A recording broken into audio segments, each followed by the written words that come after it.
Welcome back to the Integrative Health Coach Success Podcast. You are joining me for a very special solo episode where I'm going to be chatting with you specifically about Reels today. We've had a lot of requests within our Integrative Health Practitioner community for having more tips, tricks, kind of sharing a little bit of Reel-based wisdom. And I'm here to do that for you today. So I'm going to be sharing specifically my top 3 tips when it comes to Reels. But let's kind of just chat, generally speaking, a little bit about kind of what you can do to incorporate and why it would be important to possibly incorporate Reels into your social media account, specifically Instagram is what we'll be talking about today, if you're using it essentially to try to drive more traffic and to drive more clientele. So love them or hate them, Reels are a way for you to gain more views, right? They do at the moment have the highest algorithm-based traffic driver for bringing people to your account, right? And now why would we want to bring more people to your account? Well, if you are trying to essentially gain clients through your Instagram platform, the more views you have on your profile or the more views you have on a post, the better likely you are to do that, right? So if you do just a picture post and say it gets, 100 views and 2 shares versus a reel that gets 16,000 views and, 100 shares, that's a very different traffic essentially to your page. Obviously, the probability tells us that you may get a few new followers from that. And we're going to talk about why it's really important that you're not just gaining, random followers, why it's important that you're getting followers that are essentially going to be interested in specifically your niche topic or your content, right? But generally speaking, the reason why Reels have gained so much popularity is because they are the way to have the most eyes on a post, therefore the most eyes on your specific account, right? So if you're trying to use it for business, that would tell us, probability speaking, it's your best use of time. Now, you don't have to love them. You don't have to do them. But if you're wanting to do them, and this is a topic that you've kind of just felt like you weren't sure about, then I'm here to share some of my wisdom with you. I'll be honest, I was very hesitant to do them at first. I thought to myself, oh my God, these are so silly. This is so ridiculous. I feel really silly doing them. But actually, the more I started to do them, I found them as like almost a creative outlet. It was a way for me to kind of use my silly personality that a lot of people don't get to see on my day-to-day, like client-facing work. It was a way for me to, harness that creativity and tap into a little bit of that playful side that, again, a lot of, these lab reviews, people that are dealing with, health consequences or conditions, like that's serious stuff. We're working, in a more serious setting. And so it was a way for me to kind of tap into that side that I think I was missing, in the day-to-day. So again, if it's something that you want to do, great. I'm going to share my tips. If it's not really your thing, don't worry about it. But I do suggest giving them a try because I didn't think they were going to be fun or really I wasn't going to feel silly doing them at first. And I ended up starting to love them. So without further ado, my top 3 tips when creating Reels. The first tip, okay, is valuable content.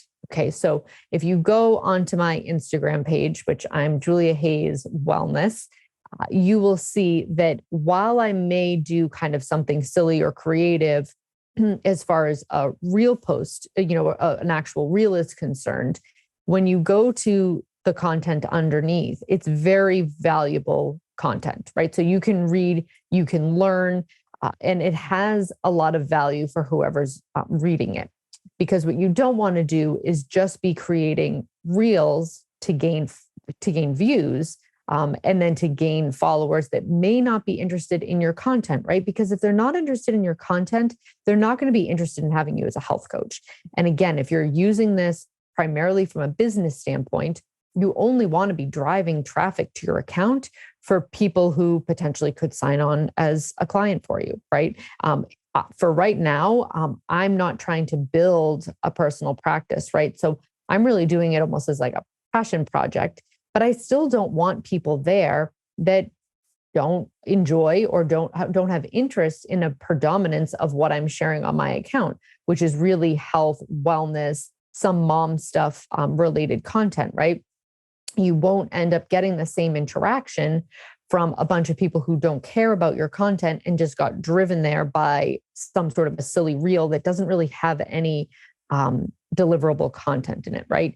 And the people who are there, right, are going to keep coming back because one, you're entertaining them a little bit, right? Like there's a reel that's somewhat entertaining, but then they can still go to your caption and really learn, right?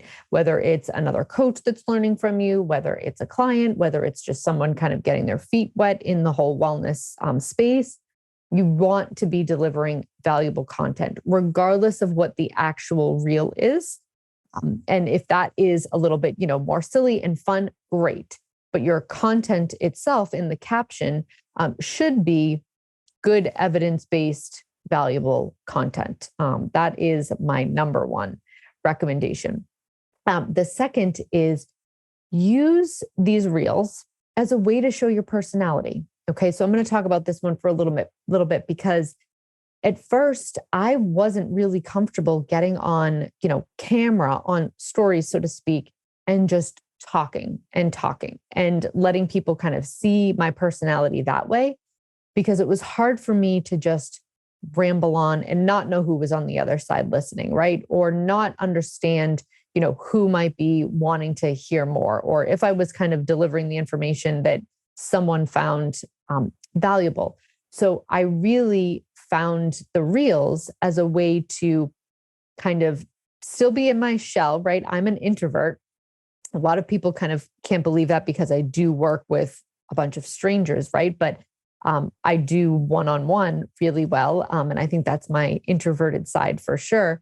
But I am what I would call an introvert. And so I don't have kind of this big personality to be, up in front of tons of people. And that's not really how I gain my energy. I gain my energy by kind of going in, reflecting, being by myself, and doing things kind of really simple. So the reel was a way for me to create this content really without having to talk, right? Because that was a little bit, certainly, it felt almost unnatural, right? For me to just be holding up my phone and talking, to who knows who. And so the reel was a way for me to kind of show my personality. I am extremely silly. Being a mom, I think involves a lot of like scheduling, and you have to kind of be a little bit more on top of things. You can't be too silly or they're not going to take you seriously. So for a lot of years, I think with health coaching and with being a mom, I kind of lost a little bit of that. And so the reels were a way for me to, again, tap into some of that personality side that I wasn't really using all that often. So as far as the personality is concerned, for you, it may be a little bit more serious. You may have a more kind of serious personality. Let that be what you showcase. It doesn't have to be that you have it be like creative and silly, right? But allowing the reel to showcase your personality allows for more connection, right? At the end of the day, we're just looking to connect with clients to either inspire them to take care of their health, to inspire them to work with you, to inspire them maybe to become their own health coach, right? So our personality is a way for us to find connection with another person, because another person out there may resonate with you, right? Not everybody's going to resonate with what I'm doing. They might think I look like a complete lunatic doing half of the reels that I'm doing, but that's not the point. Making your page your own and having it be some sort of reflection, I think, an accurate reflection of who you are is, I think, not only important for other people to kind of see, but for you to kind of own that space, right? It has a lot to do with, the integrity, how you feel like you're connected to it is going to be kind of how energetically it's received outward, right? Which is why if you don't want to do reels, I suggest you don't do them, because they probably won't necessarily come off as looking, authentic, or they may not be received as well. There's probably something else that you're really good at, right? You may be really good at live stories, or you may be really good at doing infographics. I'm not great at making, infographic things to post on my page. I was finding the easiest way, or the most enjoyable way, and the easiest way for me to kind of use my personality and my energy was to create a real video and then make really valuable content in the caption underneath. It was a way that I was finding it motivating to show up, right? And I think your clients and anybody using your space as education will be able to tell that, right? We always want to show up and do what we are most aligned with, because that's what's energetically going to be received outward. Okay. So then the third is consistency. Okay. So consistency is important because a lot of people, now you might, be listening and say, actually, yeah, there's a few accounts where I do this with. People will actually look forward to your content, right? And so you want to give them a reason to assume that you're going to kind of show up at the same time a few times, a week. I suggest doing at least 3 to 4 a week to start, because again, the whole algorithm thing likes the consistency. I do post my reels at the same time. Typically every day I post them in the morning. There are, lots of people that say you should post them in the morning, post them at lunchtime. That's when they'll kind of more people are on social media. But the consistency, I think, is really important. I didn't understand how important it was when I started. But now that I've been doing them, I've had so many people say to me, oh my God, the first thing I do when I wake up in the morning is like, check your Instagram account to see if you've posted something. They find the reels for whatever reason entertaining. And that consistency is what's going to, again, build connection in your community, build connection with your clientele, build connection with your avatar, whoever you're trying to connect with, whether it's just to bring them education, whether it's to drive them more towards your business, to get them to go to your website. Those are all, I think, really important things to keep in mind. So the consistency, again, will have people kind of looking forward to your content, but it will also show them that you're serious about showing up for them. Now, I did take a little bit of a hiatus. If you go to my Instagram page after this airs, you're going to probably see a big gap in my posting. That was because I was on maternity leave and I just didn't feel inspired to post. And so I didn't. I was really using that small season of my newborn, days to just snuggle and try not to put too much pressure on myself to be creative and to put out content, because that wasn't feeling like something I had the energy for, right? So there'll be times where you have, little drops in your consistency, but for the most part, you want to build some sort of consistent schedule for when you're posting, right? Because again, one, it will have the algorithm picking up on the fact that you're posting more consistently, which will actually increase your views in the long run. But it also has people viewing your profile as serious, someone that's showing up, cares about delivering content, cares about educating, cares about kind of just being, who you are. So I think the consistency is really important. So the 3 top tips that I've shared so far, the first is valuable content. And the second is consistency. The second is personality. And the third is consistency. Going back to valuable content, if you were at the Integrative Health Coach live IHP live 2022. Oh my gosh, I have mom brain already, which is not good. IHP live 2022, and you listen to one of the speakers, John Dumas. He was talking about how somebody said to him, listen, I'm making all this great content and it's only getting like 120 views. And somebody asked him, how do I get, 100,000 views? And his response kind of triggered me a little bit, because I was like, wait a minute, am I playing stupid games? But he said, if you play stupid games, you win stupid prizes. And what I took away from that was, if you're creating, you're using a trending audio, right?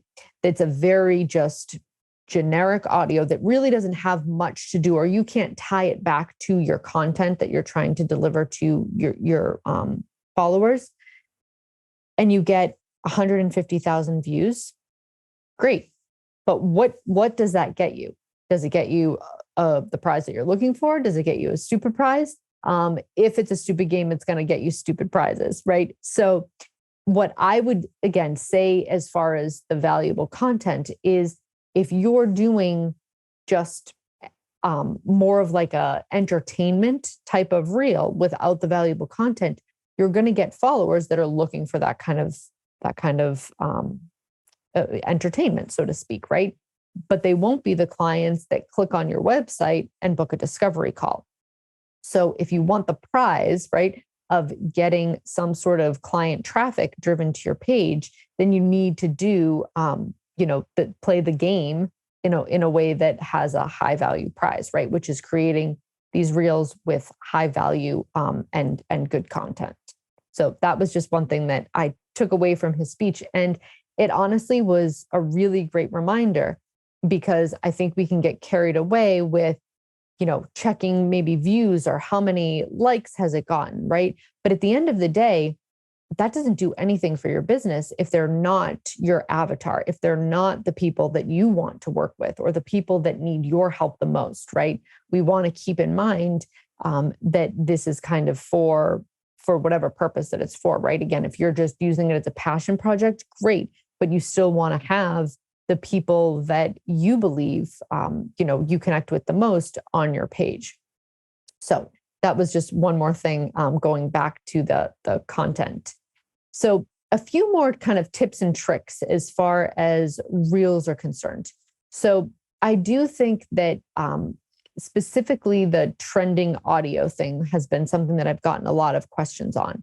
So when you are looking at reels, right, and you see something like, oh, I think I could use that audio and create a really good post with it.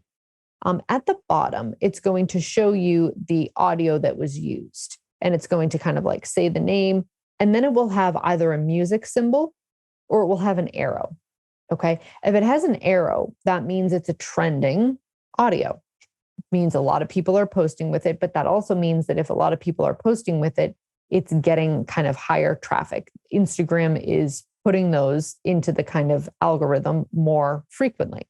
Okay. So the arrow, if you click on that, it will tell you how many people, okay, it's going to bring up the audio, and it's going to tell you how many people have created a reel with that same audio. Okay. I typically suggest using an audio when there's between 800 and 4,000 creations, because that's when Instagram is kind of putting it out into people's feeds more frequently. Over, 5,000 or so, it's becoming more saturated. You're not going to get as much eyes on your post. Under 800, it kind of hasn't started to trend super high yet. This does not mean it's the case every single time, right?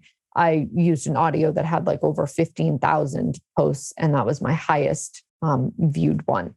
So again, this is not all, across the board, but I find this to be true a majority of the time.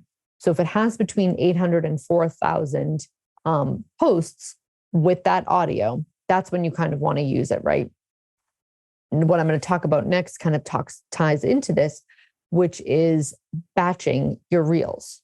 So I typically will do about 3 or 4 audios at a time. And why is that?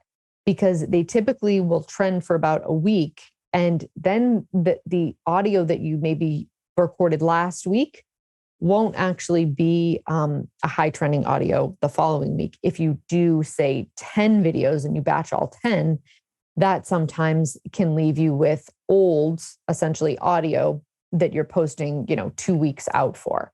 So I do typically do like 3 to 5 audios at once and try to use them within like a week span. Again, not to say that if you have something sitting in your drafts folder that you shouldn't use it, you absolutely should, regardless of when that, audio expired. But I do think it's worth kind of noting that if you batch too many at one time, you'll kind of lose a few of the trending ones based on the timing. I hope that makes sense. The other part that kind of can tie into that is I tend to do reels when I have to, maybe do my hair and my makeup for something else, right? I really try so that you're not, doing, reels one day and, on video with clients the next day. And, oh gosh, like now I need to just like do my hair and my makeup to make a reel. If you're a mom, if you have kids, if you have another job, that can kind of feel like a lot of work, right? And I've certainly shown up, today I don't have much makeup on. I've certainly shown up without doing my hair and makeup. So it's not to say that you can't, but if that's something that, you kind of want to do, I've made reels right before I've, gone out for the night, or I've made a bunch of reels before I've signed on to do a podcast because my hair and my makeup's already done. And I just throw myself in front of some good lighting and there you go. You have a few reels. And the other thing that I will say is you do not need to know exactly how you're going to use the audio before you film it. Just film it, right? Say it's an audio that you're going to point to three myths about, say, using protein powder, right? 3 myths that you want to bust about using protein powder. You don't need to know or even have that essentially all captioned out to just film the video. You just film the video, and then in 2 days you can use that and make all of your actual written content, right? So you just need to have the actual video done of you pointing 1, 2, and 3, save it into your drafts, and then you go back to it and do all of your other, written stuff later, right? So you don't need to have this whole chunk of time to do the whole thing all at once. That was another thing that kind of like hung me up in the beginning is I thought I had to have all the ideas of what I was going to actually post before I started to create the videos. And I found that once the videos were created with whatever specific audio I was using, then I was kind of inspired to do the content and, make up whatever valuable content I was going to use for that specific audio and video.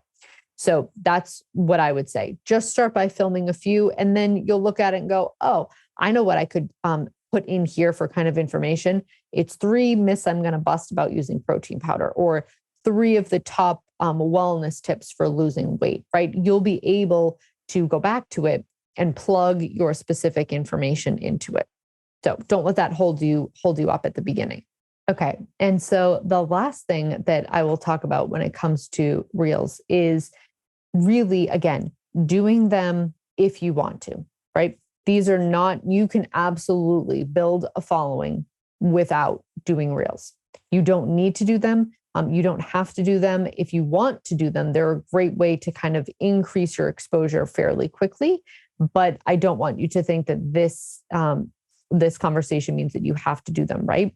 I think if you do them and you resonate with them, great. If you don't, then keep doing the content that you feel is important, that you feel connected to, that you think is valuable to your followers so far, right? Because you might be getting feedback like, I love your account, I love your posts. It's so refreshing to, see pictures of just food instead of these silly reels, right? So if you have a clientele that's resonating with what you're doing, don't feel like you need to all of a sudden start doing something that doesn't feel authentic for you, right? But I do know that there's a lot of people who want to start doing it and are just kind of stuck about where to start and how to incorporate it. And that's really what this episode was for. Again, if you have any questions, you can certainly reach out to my Instagram account, which is Julia Hayes Wellness. I would be happy to help. But I hope you enjoyed this show with some of our tips and tricks for reel creation. And again, my top 3 recommendations are valuable content, showing your personality, and consistency. And I hope you enjoyed this episode. We'll be back with another guest next week, and I'll look forward to continuing to connect with you all. Thanks for watching.